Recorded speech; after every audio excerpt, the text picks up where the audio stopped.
District दादू मां report करे आहे फिदा हुसैन लाखो। दादू में जमाली बिरादरी समेत हज़ारनि शहरनि पारां तारीख़ी एहतजाज इंसाफ़ न मिलण जी सूरत में 18 जनवरी ते नेशनल हाईवे बंद करण जो चिताओ। मुबीना कूड़ो पुलिस मुक़ाबलो ॼाणाए नादर जमाली जे क़त्ल सां इंसाफ़ लाइ दादू में तारीख़ी पुरअमन एहतजाज रिकॉर्ड कयो वियो।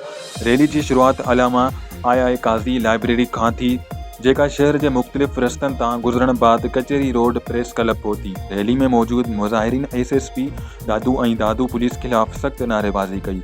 रैली के अगवाणन ऐं नादिर जमाली के वारसनि पुलिस पारां जोड़ियल जांच कमेटी मथां बेइतमादी कई ऐं अदालती जांच करे मुलवस जवाबदारनि खे कानून की कटड़ी में आणण जो मुतालबो कयो।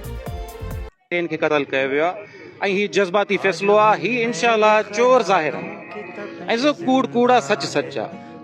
कूड़ हिननि खां विसरियो थो वञे। जेमल FIR या ये मीडिया ते ईंदियूं तव्हां आम माण्हू ई सम्झंदो ही जुड़तू मुक़ाबलो आहे, ही को पुलिस मुक़ाबलो न आहे। ऐं तव्हां B सेक्शन वारे SHOs जा पहिरियां वीडियो बयान ॾिसो, तूं सरेआम पियो थो चवे त असां फलाणे खे फुल फ्राई कयो, माना हाफ फ्राई कयो आहे कंहिं ॿिए कंहिं केस जे बारे में।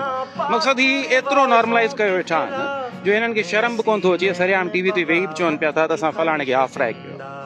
हाणे इहो हाफ फ्राई ऐं फुल फ्राई इहो नॉर्मलाइज़ करे ही जेको आहे सो हिननि डिह्यूमनाइज़ कनि था माण्हुनि खे। ऐं ही चवनि था इहा सोसाइटी में बि इहा शइ माण्हुनि खे पीआरे छॾियूं, जीअं असां कंहिंखे मारियूं या कंहिंखे माज़ूर कयूं त केरु पुछे बि न।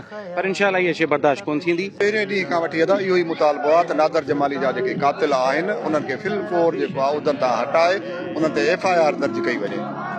ऐं इहो पहिरें ॾींहं खां वठी असांजो इहो ई मौक़िफ़ आहे। अॼु बि उन जेको आहे सिलसिले में पूरी सिंध में असांजी ॻाल्हि आहे त नादर जमाली जा कातिल जेके आहिनि उहे अञा बि उहिदनि ते वेठा आहिनि। उन्हनि खे हींअर जो हींअर उहिदनि तां हटायो वञे ऐं उन्हनि ते FIR दर्ज कई वञे। अगरि ईअं नथो कयो वञे त पोइ ही जेका तहरीक आहे इहा तमामु डिघी तहरीक